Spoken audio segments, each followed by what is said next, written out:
días. El Instituto de Investigaciones Parlamentarias del Congreso del Estado de Sinaloa y la Universidad Autónoma de Occidente les agradece la asistencia virtual de todos ustedes a la videoconferencia denominada Diabetes, el enemigo silencioso, misma que será impartida por el doctor Jesús Enrique Báez Félix dentro del marco del Día Mundial de la Diabetes, que año con año se celebra el 14 de noviembre. E iniciamos con la presentación de las autoridades e invitados especiales que hoy nos acompañan. La doctora María del Carmen Martínez Valenzuela, vicerrectora académica de la Universidad Autónoma de Occidente.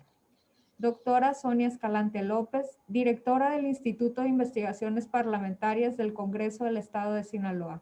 Doctor Jesús Enrique Báez Félix, el invitado conferencista de esta mañana. Doctora Almabelia Cázares Félix, coordinadora del Bufet Jurídico Estudiantil de la Unidad Regional de Culiacán de la UADO. Solicitamos haga el uso de la voz la doctora Sonia Escalante López, directora del Instituto de Investigaciones Parlamentarias, para que nos brinde unas palabras de bienvenida y semblanza del conferencista de esta mañana. Adelante, doctora. Muy buenos días a todos.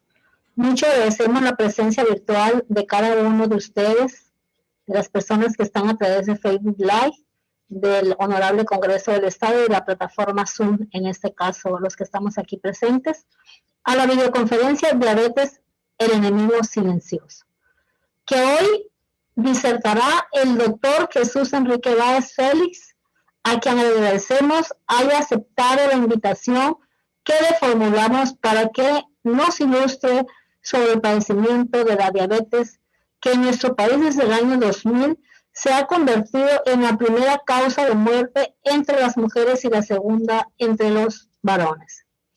Este tema será abordado con toda libertad de cátedra por el expositor desde la perspectiva académica.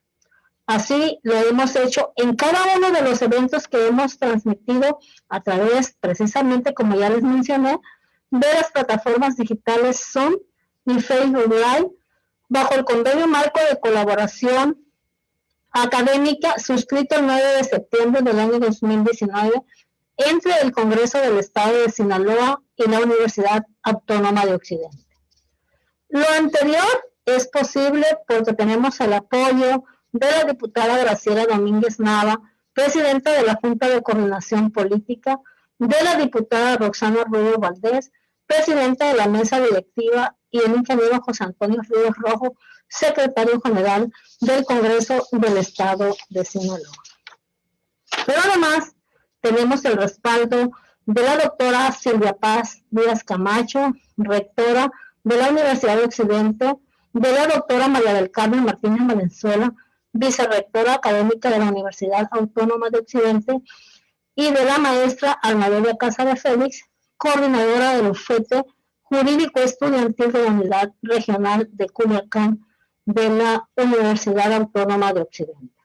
Además, es muy importante mencionar que en cada transmisión en las plataformas digitales Zoom y Facebook Live, siempre contamos con la orientación técnica del personal que dirige el licenciado Daniel Ramírez, el director de Gestión y Vinculación Social del Congreso del Estado de Sinaloa, del personal de esta dirección. En este caso le toca al compañero César estar en la plataforma. Ahora permítame presentar una breve semblanza curricular del doctor Jesús Enrique Báez Félix. Él es médico cirujano, egresado de la Escuela de Medicina de la Universidad Autónoma de Sinaloa. Realizó estudios de maestrías en docencia modalidad virtual en la Universidad Autónoma de Occidente. Es profesor por asignatura en la Universidad Autónoma de Occidente, Unidad Regional Culiacán. Ha escrito el programa educativo de psicología de enero de 2012 a la fecha. Responsable en la Universidad Autónoma de Occidente, Unidad Regional Culiacán, del programa institucional Universidad Saludable, desde septiembre del año 2011 a la fecha. Responsable del programa de diagnóstico y seguimiento de enfermedades crónico-degenerativas en la Universidad Autónoma de Occidente, Unidad Regional Culiacán, desde el año 2011 a la fecha. Bienvenido, doctor Báez Félix. Muchas gracias, doctora. Una vez realizada la presentación del conferencista, le pedimos haga uso de la voz al doctor Jesús Enrique Báez Félix para que aborde el tema diabetes, el enemigo silencioso. Adelante, doctor.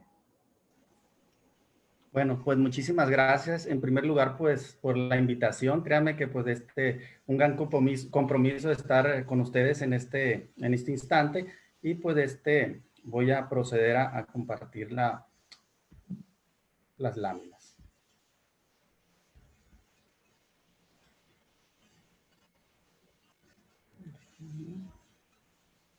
Bueno, entonces, año con año, el 14 de noviembre, se festeja el Día Mundial contra la Diabetes.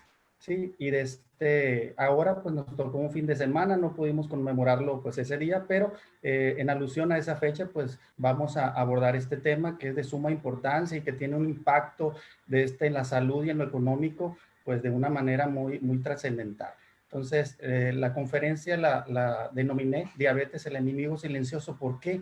Porque muchas veces esta situación de enfermedad pasa desapercibido por el paciente. Inclusive, me ha tocado pacientes que se diagnostican teniendo unos niveles extremadamente altos de azúcar y jamás se dieron cuenta. Entonces, lo diagnosticamos cuando sus niveles están en 400 de azúcar, que pues ya no ocupamos pues muchas pruebas para decir que este paciente es diabético. Entonces, ¿cómo sigue siendo una enfermedad silenciosa? El paciente se va acostumbrando a manejar esos niveles y por lo tanto pues no siente alguna molestia o las molestias que siente son mínimas. Bueno, estadísticamente México dice es el 6º país con más pacientes de diabetes a nivel mundial, abajo de Estados Unidos, de China, de Brasil y de otros países. Entonces, es en base a todas las situaciones alimentarias, el exceso del consumo de carbohidratos o simples o calorías huecas, como llamamos, pues la parte de la pandemia, de la obesidad, pues genera pues que nosotros tengamos ese, pues no tan honroso, pues un sexto lugar como país con más pacientes con diabetes a nivel mundial. Nos dice que la diabetes, dice, es una enfermedad que padece alrededor de 8.600.000 personas en México. Esa es la cantidad, esa cifra que pues nos asusta mucho, pues ver esta cantidad de personas con esta enfermedad.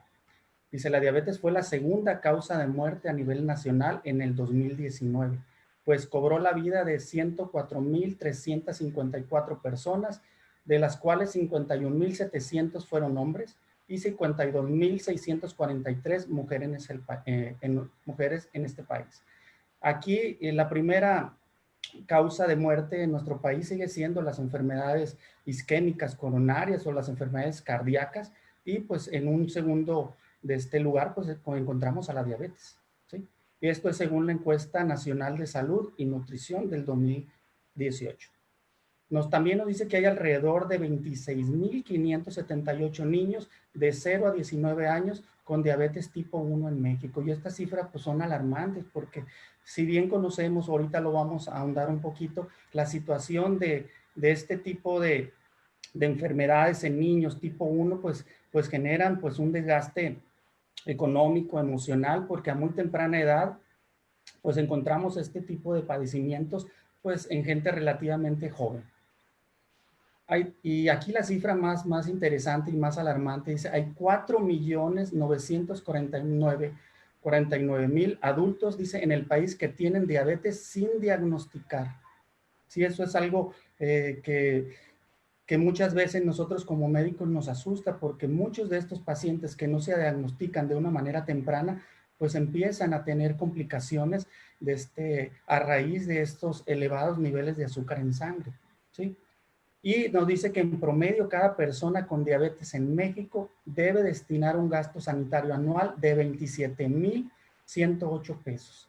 Imagínense nada más la cantidad de dinero, que son arriba de 2,000 pesos para el tratamiento de manera mensual de los pacientes que podríamos decir que están en un tratamiento convencional. no se diga de tratamientos que se salen de estos parámetros, de estas cifras económicas, donde el paciente inclusive puede llegar a gastar hasta 5,000 pesos mensuales para atender esa enfermedad. Entonces, es algo muy, muy, muy alarmante. Aquí la situación que les voy a explicar, no lo voy a tratar de hacer, no lo voy a hacer de manera técnica, voy a hacerlo lo más entendible posible, no me voy a tratar de no utilizar mucha parte médica, pues para que me entiendan con más claridad. ¿Qué es la diabetes? Nos llegamos a preguntar, nosotros pensamos, dice, pues es la elevación de azúcar en la sangre, pero siendo estrictamente con la cuestión de la literatura, recordemos que el páncreas es la glándula encargada de producir insulina. La insulina es esa hormona, esa sustancia encargada de metabolizar esa glucosa que está circulando en nuestros vasos sanguíneos. Bueno, entonces la diabetes es la falta de producción de insulina, ¿sí? Porque hay varios maneras de presentarse. El paciente no está produciendo nada de insulina, ¿sí? El paciente produce poca cantidad de insulina o produce una cantidad normal de insulina, pero de mala calidad. Entonces vemos cómo la situación de insulina va cambiando en cuestiones de la cantidad que se produce o de la calidad que esta tiene. ¿Qué papel tiene la insulina? La insulina, vamos a suponer que nuestra casa es una de las células, de los millones de células que nosotros tenemos, y la insulina juega el papel del portero, el que tiene la llave para poder entrar a esa casa que sería una de las células de nuestro cuerpo. ¿Y qué quiere decir? Pues ahí está el alimento. Recuerden que el alimento primordial de nuestro organismo, de la célula, pues es la glucosa, ¿sí? Y recuerden que la insulina es el portero. ¿Qué quiere decir? Yo tengo hambre como célula, pido de alimentarme de glucosa, pero si ese portero no está, aunque por fuera de mi casa esté lleno de glucosa, pues no hay portero que abra la puerta y pueda entrar esa glucosa a mi casa, ¿sí? Y por lo tanto no me puedo alimentar. Entonces, si conservamos esta explicación un poco chusca, pues vamos a entender mucho de los síntomas que se presentan en esta enfermedad. Entonces, vamos a continuar. Entonces, quedamos que la insulina es el portero y si el portero no abre la puerta, no entra la glucosa para alimentarnos a nosotros como célula. Dice, ¿dónde empieza la enfermedad? ¿Sí? Vemos aquí cómo nosotros, pues se supondríamos, estamos en un estado normal, ¿sí? Donde nuestros niveles de azúcar no están alterados, la insulina está en una cantidad y una calidad suficiente, y empezamos posteriormente a notar que el paciente empieza con datos de resistencia a la insulina, que ahorita lo vamos a ver. Así se empieza a presentar. Hay muchos pacientes que no tienen elevación de azúcar y nosotros clínicamente como médicos pues vemos algunos factores, algunos signos y síntomas que el paciente puede estar cortando con resistencia a la insulina. No es diabetes. ¿Sí? Ahorita vamos a explicar un poquito más acerca de eso. Y después evoluciona una parte de prediabetes y síndrome metabólico, ¿sí? Antes de instaurarse lo que sería la diabetes como tal, ¿sí? Para esto ya habrá transcurrido un tiempo y si no pudimos detectarlo en estas etapas, pues ya cuando llegamos a padecer la diabetes como tal, pues ya es una situación irreversible. Muchas de los signos o síntomas, o por ejemplo, si estamos en resistencia a la insulina, esto es reversible todavía, ¿sí? Y después de diabetes, si no se trata de una manera correcta, pues vienen las complicaciones, como las hemos estado escuchando, las cuestiones de desprendimiento de retina, problemas de insuficiencia renal, problemas vasculares, amputaciones, que son las complicaciones que no quisiéramos que los pacientes llegaran a presentar.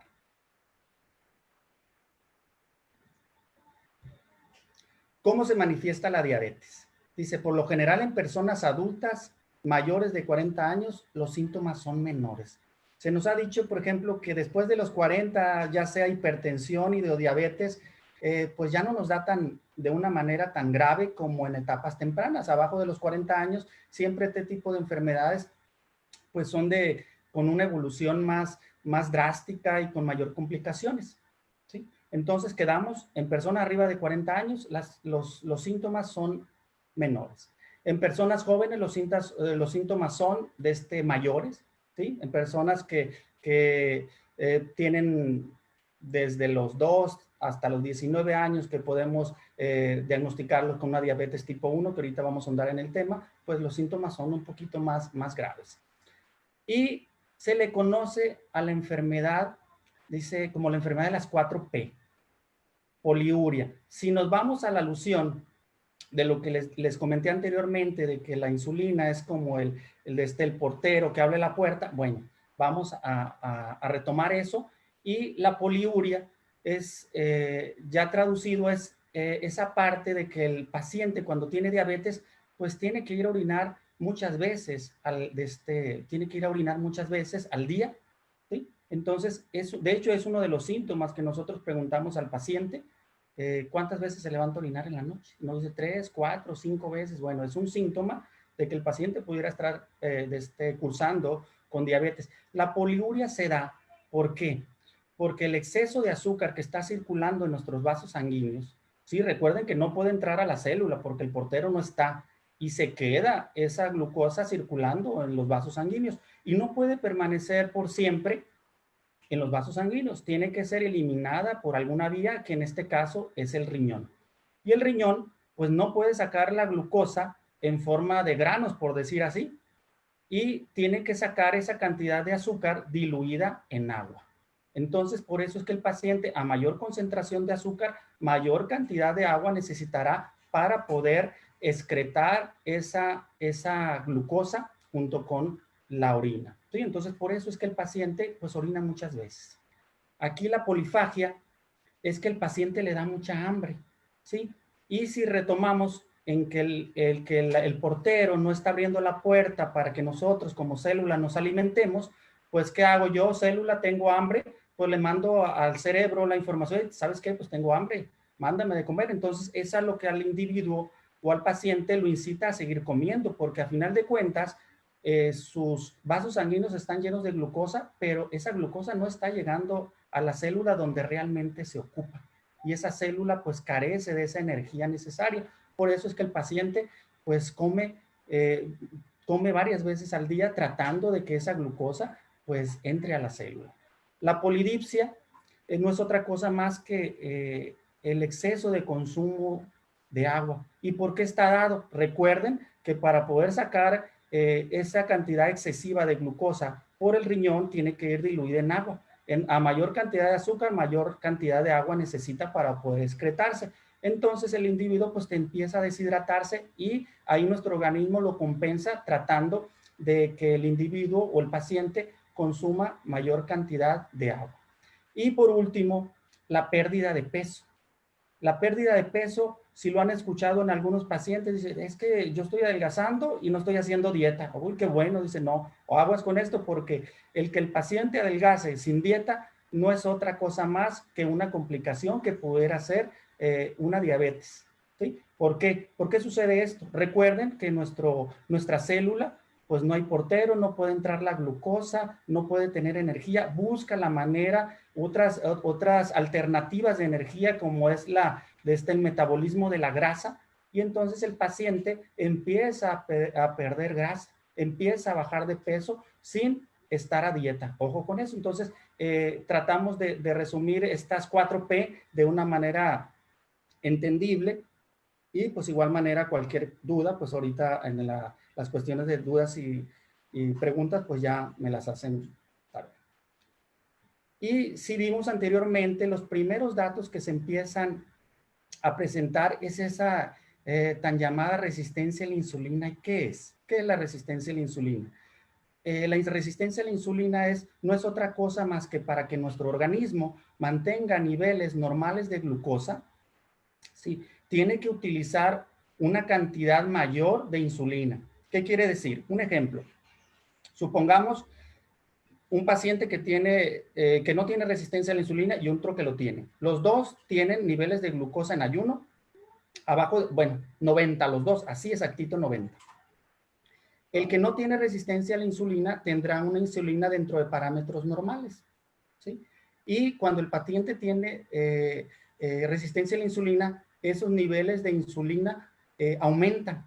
Tiene que producir mucha cantidad de insulina para mantener esos 90 de azúcar, ¿sí? Que en un paciente, que el paciente normalmente tendría, ¿sí? Entonces, el que no tiene resistencia, póngale, tenga 10, y el paciente que tiene resistencia a la insulina tiene que producir 80. Imagínense, de 10 a 80. Y eso, a la larga, pues termina cansando al páncreas, porque nosotros estamos forzando ese páncreas a producir mayor cantidad de insulina para mantener niveles normales de azúcar, ¿sí?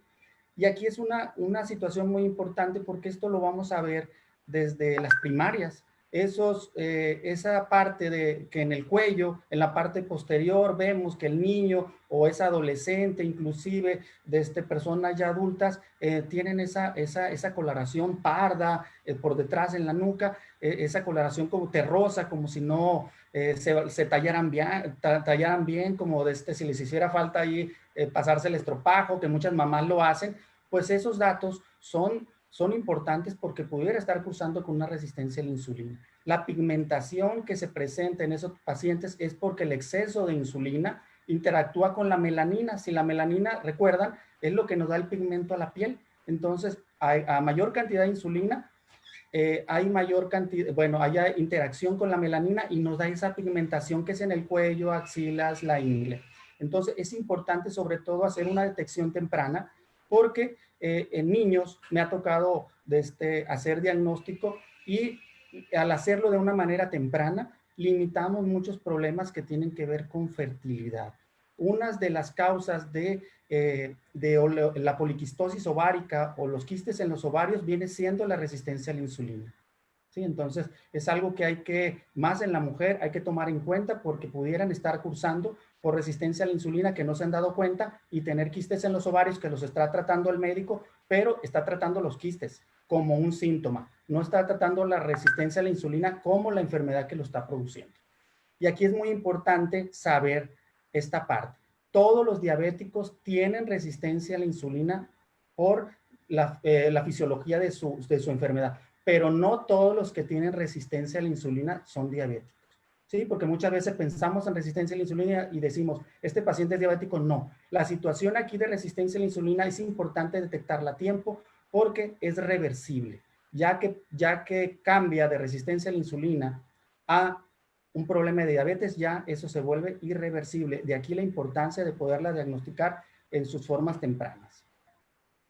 Lo que le comentaba, los síntomas vienen siendo pues la parte de acantosis nigricans, que le dice que es la pigmentación en ciertas regiones, el ovario poliquístico, como les dije, y el diagnóstico muy importante. Nosotros tenemos que, como médicos, solicitamos una glucosa en ayunas y una insulina basal y hacemos la multiplicación de estas dos cifras y la dividimos entre una constante que es 405, que es el HOMA-IR, que es el modelo de homeostasis y resistencia a la insulina, por sus siglas en inglés, ¿sí? Entonces, si nosotros podemos hacer un diagnóstico temprano, estamos ayudando mucho a este paciente a que no evolucione a una diabetes y sobre todo, pues, evitar problemas de fertilidad. ¿Por qué aparece la diabetes? ¿Sí? Se nos ha dicho mucho que hay una predisposición genética, ¿sí? Pero no es determinante. ¿Sí? Siempre es necesario un elemento ambiental como el sedentarismo, el sobrepeso, la obesidad. Algunos medicamentos también coadyuvan a la aparición de diabetes, el estrés. Pues ¿quién en estos momentos no hemos estado bajo estrés? Entonces también ese es un factor de riesgo para que se pueda producir o presentar esta enfermedad. ¿Todas las diabetes son iguales?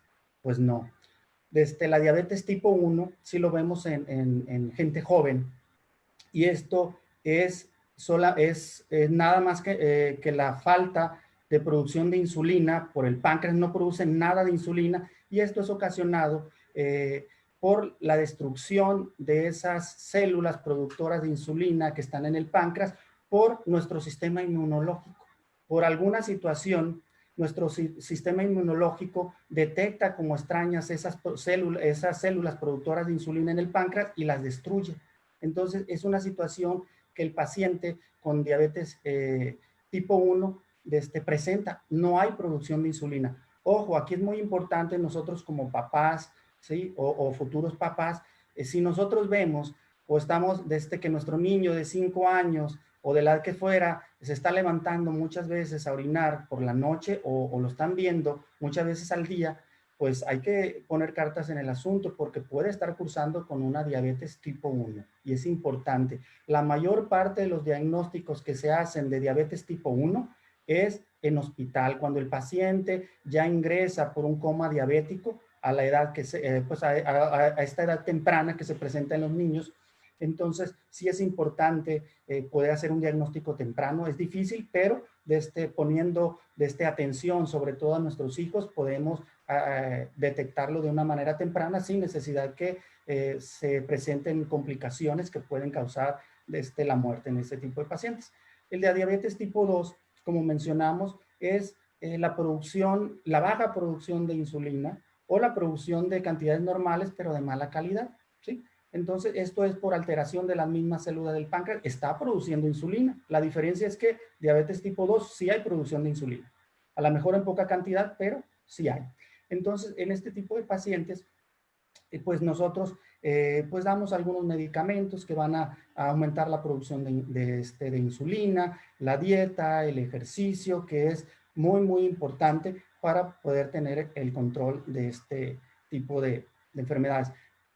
En los diabetes tipo 2, recuerden, producen insulina. La mayor parte de los tratamientos a base de hipoglucemiantes orales tendremos una efectividad de 10 años. ¿Qué quiere decir? Que los pacientes que toman hipoglucemiantes orales, como glibenclamida o algunos otros, pues les va a durar el efecto de estos medicamentos como 10 años. Tantito más, a lo mejor si se cuidaron un poquito mejor, pero ¿qué es lo que pasa? Muchos de los hipoglucemiantes orales son como ese látigo que nosotros a la célula productora de insulina le decimos con el látigo, produce más cantidad, y lo hace. Entonces, pero ¿qué pasa cuando nosotros forzamos esas células? Tarde que temprano, pues esa producción que se daba forzada ya, la célula dice ya no produzco nada, así con el látigo, sin el látigo ya no produzco. Entonces, este tipo de pacientes en algún tiempo requerirá la utilización de insulina como tratamiento, ¿sí? Pero es diferente al tipo 1, ¿sí? Aquí, ¿cómo se diagnostica la diabetes? Esto es muy importante porque hay mucha controversia, si hay prediabetes y no, pues créanme que sí hay la parte de la prediabetes. Aquí vamos en esta tablita les esquematizo cómo nosotros vamos a ver esos datos. Nos dice que una glucosa plasmática en ayunas, en una tolerancia a la glucosa debe estar abajo de 100. ¿Sí? En una situación de prediabetes está de 100 a 125. ¿Sí? Y la diabetes mellitus ya se instaura con cifras mayor o igual a 126 en una glucosa en ayunas. Esto es un parámetro con el cual nosotros podemos hacer diagnóstico. A las 2 horas de haber consumido algún alimento o tenido una carga de glucosa, en una paciente que tiene una tolerancia normal, sus niveles a las 2 horas de haber ingerido alimento o esa carga de glucosa debe estar abajo de 140. Cuando hay prediabetes, el paciente puede tener cifras mayores o iguales a 140-90. Y el paciente con diabetes puede tener cifras mayores o iguales a 200. Aquí es muy importante verlo. ¿Cómo les voy a decir? Les voy a poner un ejemplo. Yo tengo pacientes, yo he tenido en la universidad que sus niveles de azúcar en ayuno están en 80, pero después de que comen, sus cifras están en 220. Entonces, este paciente ya es diabético, a pesar de que su glucosa en ayunas está normal, pero de manera postprandial, que nosotros le llamamos después de comer, ya sus niveles están muy elevados. Sí, eso es importante tomarlo en cuenta. Si nosotros queremos hacer una detección temprana de diabetes, tenemos que buscar la elevación de glucosa después de comer. Y como les pongo aquí, antes de que la glucosa en ayuno aparezca elevada, habrán pasado 3 a 4 años para que ya se estuvo elevando después de comer. Entonces, si nosotros queremos hacer un diagnóstico temprano, tendremos que buscarla después de comer. ¿Cómo se trata la diabetes? Hay muchos tratamientos sobre todo las pacientes que son tipo 1 requieren pues insulina. Ahí sí no hay otro tratamiento más que la insulina. Recuerden que pues en estos pacientes pues no se producen nada de insulina. Entonces aquí se hacen tratamientos mixtos, insulinas de acción lenta junto con unas rápidas, que no voy a entrar en esos detallitos, pero sí aquí el paciente ocupa insulina y de diferentes tipos, ¿sí? Bueno, las personas que tienen diabetes tipo 2, pues ocupan siempre pues una dieta hipocalórica, las cuestiones de ejercicio, los antidiabéticos orales, ¿sí? Como les decía anteriormente, pues son eficaces por 10 años, ¿sí? Aquí es importante porque muchas veces llega el paciente con nosotros y quiere que con el medicamento, pues ya sea todo el tratamiento que él va a tener, lo más importante ponen siempre los medicamentos y no. De hecho, la parte más importante en cualquier enfermedad, y no es la excepción la diabetes, siempre es la dieta, en segundo lugar el ejercicio, y en un tercer lugar quedan los medicamentos. O sea, los medicamentos se van hasta una tercera de parte. Entonces, y hay otra situación que ahorita estamos poniendo mucha atención, es la parte de la microbiota, como la parte de la flora intestinal.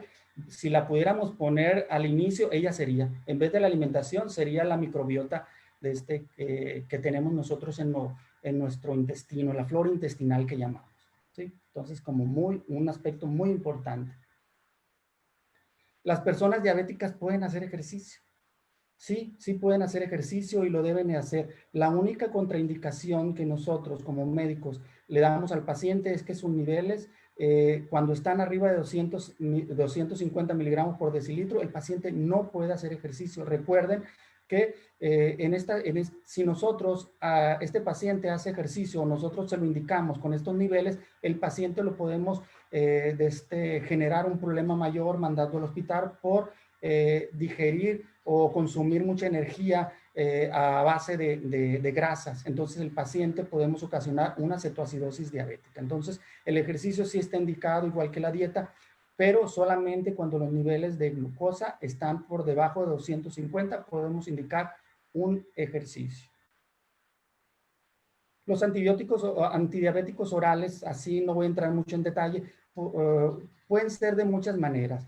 Muchos mejoran la captación de glucosa, otros reducen la absorción de glucosa, otros aumentan la producción de insulina. Es como les decía, como ese látigo que está forzando a las células productoras de insulina para que lo hagan, y otros que disminuyen la resistencia a la insulina. Es la manera en que nosotros utilizamos estos medicamentos que actúan por diferentes vías. ¿Se puede prevenir la diabetes?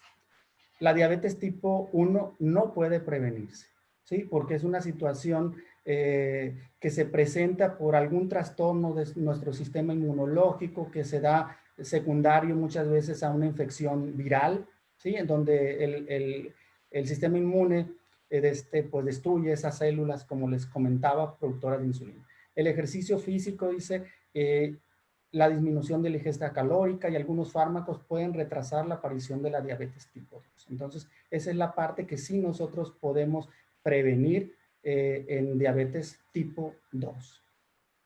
Entonces, no sé, por mi parte es todo. No sé, alguna duda, pregunta, ahorita que hago.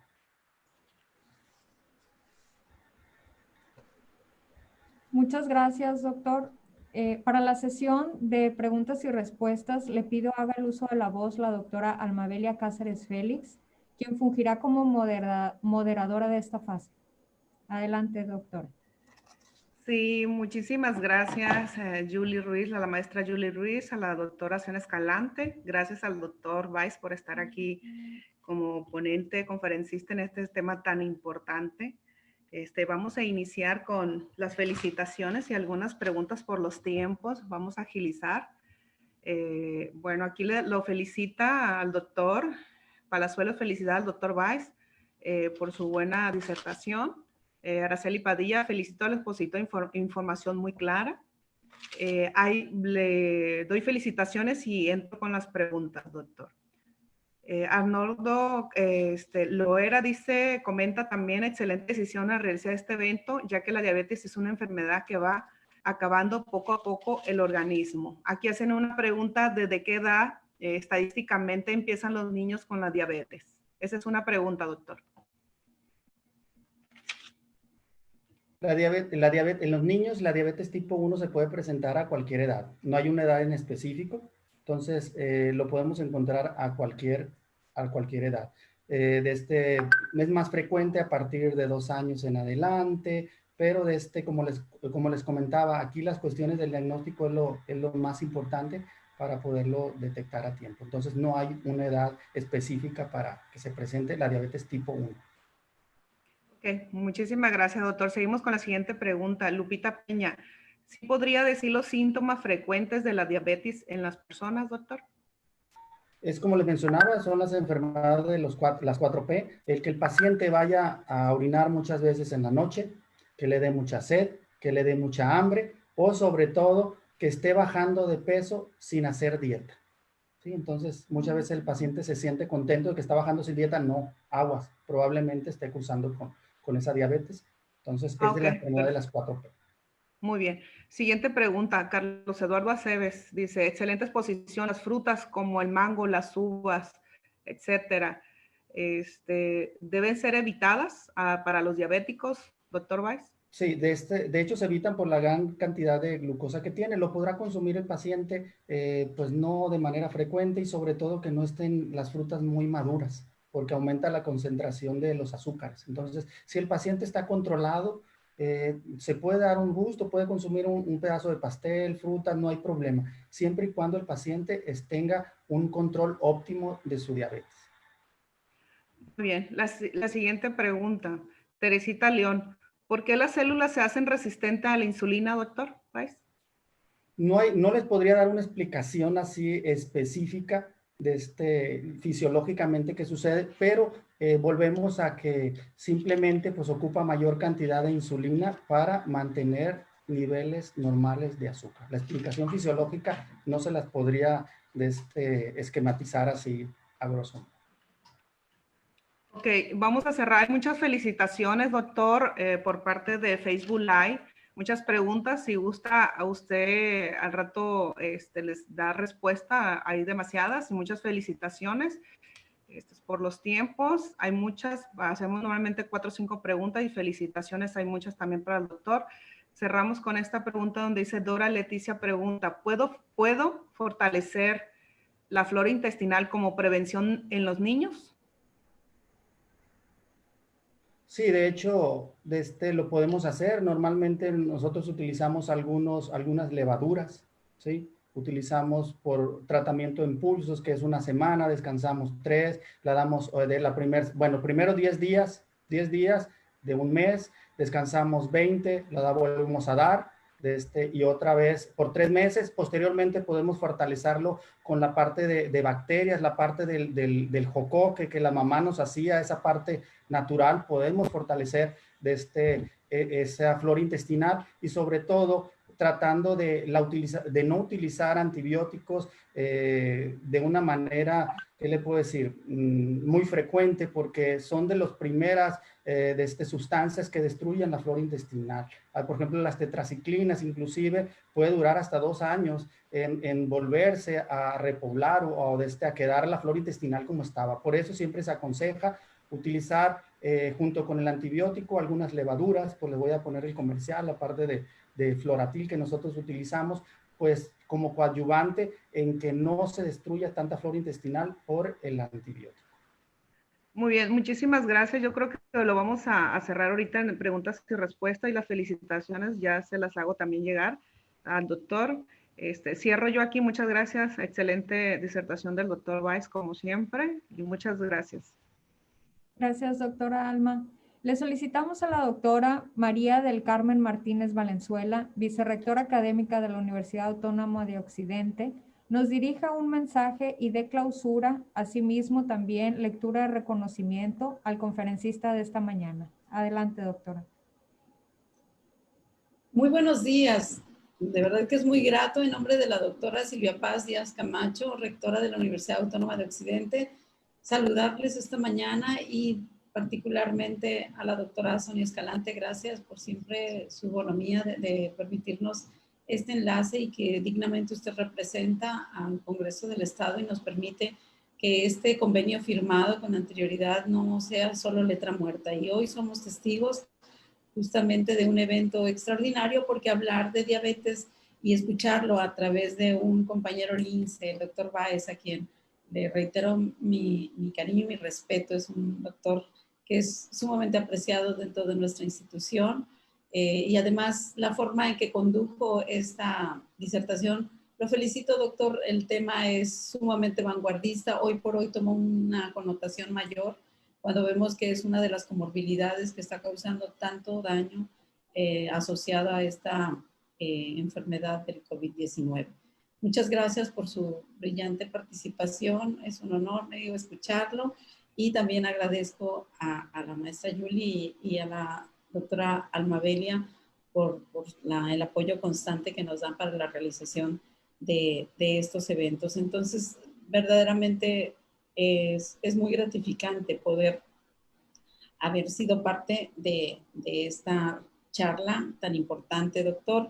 Y pues en nombre del Honorable Congreso del Estado de Sinaloa y la Universidad Autónoma de Occidente, se le otorga el reconocimiento al doctor Jesús Enrique Báez Félix por su excelente participación como expositor en la videoconferencia Diabetes, el enemigo silencioso, transmitido el día miércoles 18 de noviembre de 2020 a las 10 horas en la plataforma digital Zoom y Facebook Live del Honorable Congreso del Estado de Sinaloa. Lo firma el ingeniero José Antonio Ríos Rojo, secretario general del Honorable Congreso del Estado de Sinaloa, la doctora Sonia Escalante López, directora del Instituto de Investigaciones Parlamentarias, y su servidora, la doctora María del Carmen Martínez Valenzuela, vicerrectora académica de la Universidad Autónoma de Occidente. Culiacán, Rosales, Sinaloa, 18 de noviembre del 2020. Muchas gracias, y por la cultura, la libertad, tengan todos muy buenos días. Gracias.